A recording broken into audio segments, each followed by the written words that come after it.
Hello everyone, I'm Marcus Voss from AXO, and today I'm going to tell you about the influencing factors that make up the context of a software project and why it's important to know them precisely and, if necessary, actively influence them in order to carry out the project efficiently and effectively. All factors that characterize a project or influence its course are called influencing factors. All influencing factors together form the project context. For an efficient and effective handling of a project, it is indispensable to understand its character, and in this sense, its context in the best possible way. That is why we will take a fundamental look at the topic of influencing factors in this video. The concept of influencing factors is well known from the literature. In the area of effort or cost estimation, for example, influencing factors appeared as early as the 1980s in COCOMO, Barry Boehm's constructive cost model. The use case point method developed by Gustav Kahner in the 1990s also uses influencing factors to improve estimates. Directly based on the concept of influencing factors, approaches to reference frameworks of such factors, or to the idea of a regular engineering of the process methodology on the basis of these factors, also emerged later. But we also know the concept from publications on software architecture and agile project management. Gernot Stark, for example, lists several important influencing factors in his book, which generally affect the project but also the work of the software architect in particular. In Disciplined Agile Delivery, Scott Ambler also identifies several key factors that strongly influence team organization, the delivery process, and tool selection. He distinguishes between selection factors, which directly drive selection and tailoring, and scaling factors, which motivate tailoring. A comparison of all these sources with findings from practice leads to a list of significant influencing factors structured in 5 groups. We take a closer look at these groups below. The first group of influencing factors characterizes or influences the problem and solution space. The size of the scope of the solution to be implemented naturally plays a significant role, as does the business complexity and the technical complexity. However, it is also interesting to see whether the problem and subsequently also the solution can be decomposed so that it can be delivered in several releases or not. And the purpose for which the solution is created also plays an important role. For example, whether it is a question of possibly exclusive self-use of the solution or a product to be marketed to many end customers. With these factors in mind, here are some perhaps not so obvious correlations. The size of the scope influences, in particular also indirectly via the size of the team, the selection of the project management method. We deal with this in the best practice on selection of the PM method. The size of the scope results not only from the quantity of features, but also, in equal importance, from the intended qualitative expression. This is what we deal with in the best practice on scope in 2D. And the ability to decompose the project into multiple releases has a significant impact on the risk associated with the project. This is what we deal with in the best practice on multi-release projects. The second group is about the contract and the associated influencing factors. Relevant factors are, for example, what we actually owe according to the contract, a work that is a somehow defined whole, or only a service, for example, in the form of pure development work. Also critical is how billing is done, whether at a fixed price or as an offset for actual time spent and materials needed. It is also interesting to see how flexible the budget is and whether time and budget are the priority or the scope or range to be delivered. This also leads to another very important point, namely whether this scope is contractually fixed or whether there is an intended flexibility. And finally, it must also be clarified on the contractual side, whether or not the delivery item breaks down into several commercially independent releases. Here again, a few perhaps not so obvious connections. What we owe, how we bill, and how flexible the scope actually is influence not only the tailoring of the PM method, but also the project risk. This is what we deal with in the best practice on contract types. A certain flexibility in the scope is a basic prerequisite for proceeding in an agile manner at all. This also plays an essential role in the best practice on selecting the PM method. A flexible scope and fixed price billing are not mutually exclusive.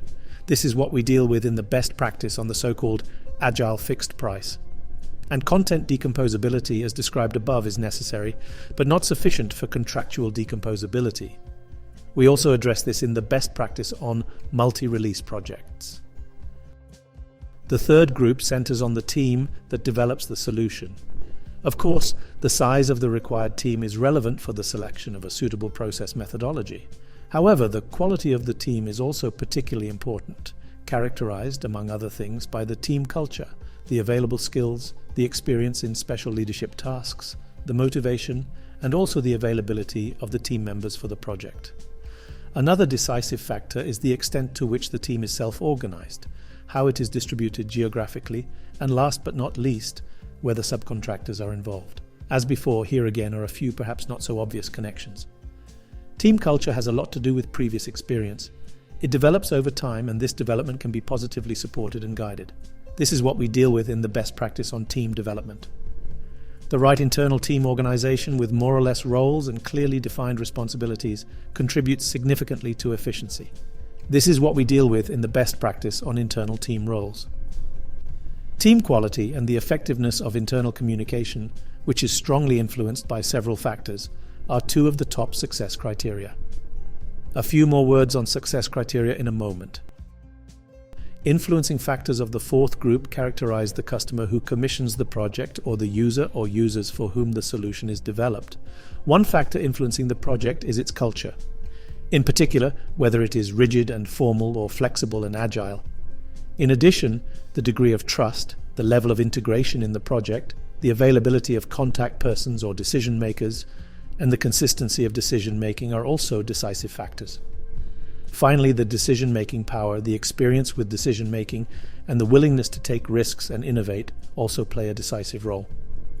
An essential aspect here is that agile procedures basically require a rather flexible culture with a lot of trust, willingness to make decisions, and because of the iterative approach, also a constant availability of the same contact persons and decision-makers, if possible, throughout the entire project duration.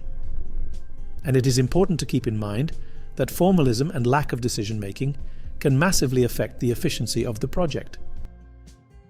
In the fifth and last group, external constraints are found that go beyond this.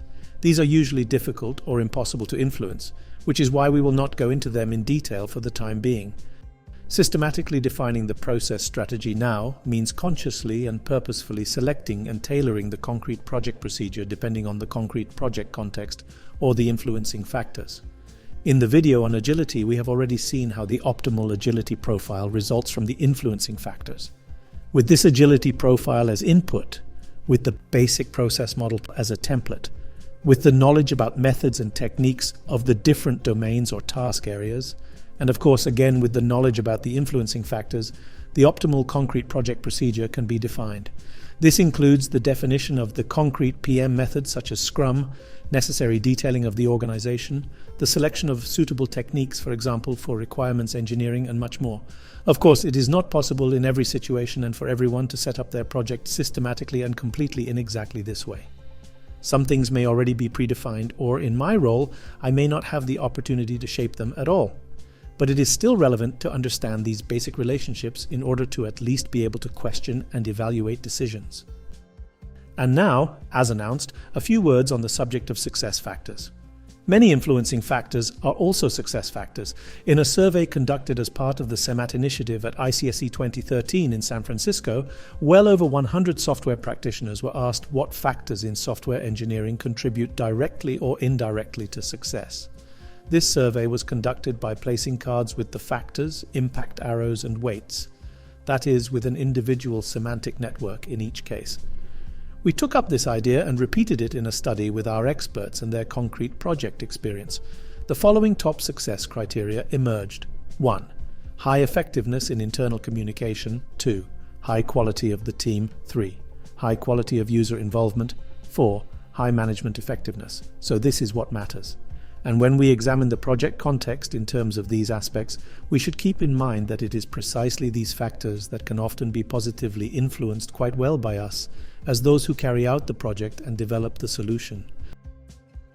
So what should you take away? What are the best practices with regard to the topic of project context and influencing factors? Try to characterize your project as early and as well as possible by analyzing the project context and identifying influencing factors. Realize that many influencing factors can be influenced to at least a certain degree, and try to actively influence the relevant ones as early as possible. ideally even before the project starts. Also realize that many influencing factors are also success factors, and try to optimize as much as possible, especially here. And explicitly classify problematic factors that cannot be influenced as project risks, and consider appropriate measures early on to at least mitigate the risks. And in the next video, we'll look at how selecting an appropriate PM method works based on the influencing factors. Until then.